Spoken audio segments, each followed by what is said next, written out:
à tous et bienvenue dans cette nouvelle chronique littéraire un peu spéciale cette semaine puisque nous sommes filmés et je suis aujourd'hui à la médiathèque protestante avec Patricia qui est bibliothécaire à la médiathèque protestante, très belle médiathèque. Un très très beau cadre, d'ailleurs je vous invite à venir voir par vous-même. On est ensemble aujourd'hui pour parler bien littérature et Patricia va tout de suite nous présenter son coup de cœur de la semaine. Alors, c'est pas quelque chose de récent, mais j'en parle parce qu'on a eu le tome numéro 8, je crois. C'est une série de bandes dessinées. Vous savez que la bande dessinée, on appelle ça le 8e art. C'est devenu un art à part entière. Ça fait pratiquement partie de la littérature. Et en fait, on a une série de BD que je trouve absolument excellente qui s'appelle Le Voyage des Pères. Alors, de quoi s'agit-il ? En fait, c'est l'histoire, c'est un espèce de road movie des papas des disciples de Jésus qui sont très furax parce que leurs fils ont disparu. Ils sont allés suivre ce Nazaréen que tout le monde adore, qui fait des miracles, qui est très scandaleux par rapport à la religion officielle. Et leurs fils les ont laissés en plan puisqu'ils sont pêcheurs, ils ont du boulot, il y avait l'entreprise familiale et eux, ils ont pris leur clic et leur claque pour suivre cet homme qu'ils ne connaissent pas. Donc ces trois papas furieux vont aller à la recherche de leurs fils et vont finalement suivre l'itinéraire de Jésus.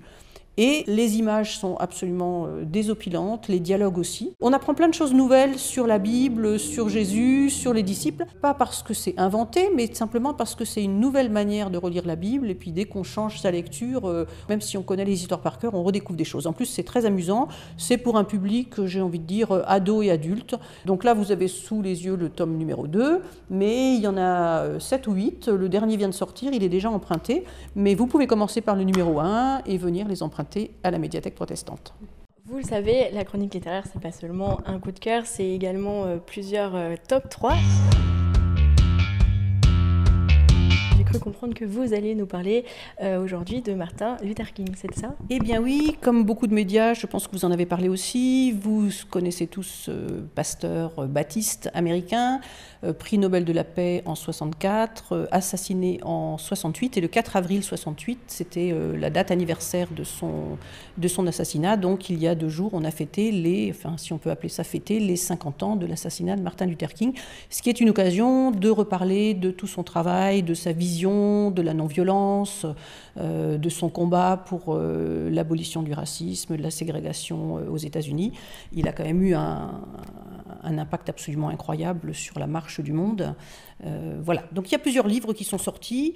On a fait une table thématique à ce sujet-là. Il y a des nouveautés. Il y a Les mots de Martin Luther King, qui est un ouvrage plutôt sympa parce que ce sont des grandes citations de ce qu'il a pu dire et ça peut servir en classe pour en parler à des élèves, dans un culte pour en parler à une assistance ou bien dans un groupe de réflexion sur la non-violence.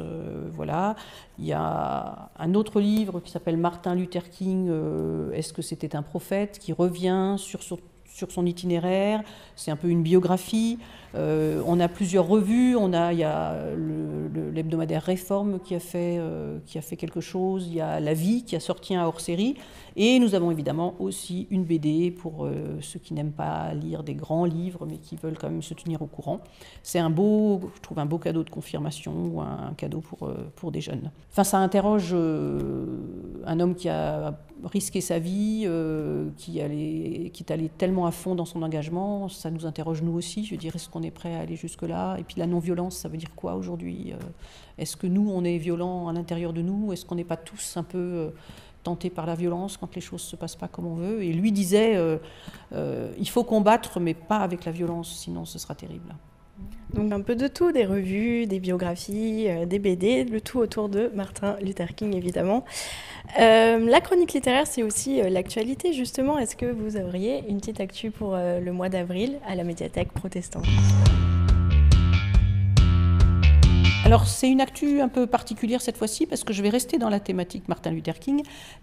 C'est pour annoncer qu'en fait, à la médiathèque, il y a aussi des expositions. Alors, il y a des expositions qu'on peut venir voir chez nous sur place, des expositions de photos sur des thèmes variés, mais on a aussi toute une série d'expositions qu'on prête. Si on est adhérent à la médiathèque, on peut emprunter des livres, des BD, des disques, des films, mais on peut aussi emprunter des expositions si on est une association ou une paroisse, des expositions clés en main qu'on peut installer dans un lieu. Et c'est parfois beaucoup plus pratique que de la faire soi-même. Et là, il se trouve qu'on a acheté l'exposition Martin Luther King 50 ans après, que les baptistes ont créé pour l'occasion. C'est une exposition où il y a 20 grands panneaux, un documentaire de présentation, une fiche pédagogique pour les enfants. Donc on peut vraiment se servir de cette exposition pour une animation sur un week-end ou pourquoi pas sur un mois. Je pense qu'elle va être très demandée, donc il faut la réserver. J'ai le petit papier, je ne sais pas si ça donne grand-chose. C'est peut-être plus simple de venir chez nous pour qu'on vous explique. Mais il y a aussi un site internet www.mlk, comme Martin Luther King, mlk50.fr. Donc si vous voulez voir à quoi ressemble cette exposition, vous pouvez aller sur le site et ensuite venir, pourquoi pas, la commander chez nous. Et bien entendu, vous pouvez venir emprunter tous ces ouvrages à la médiathèque protestante ici, qui est Saint-Thomas.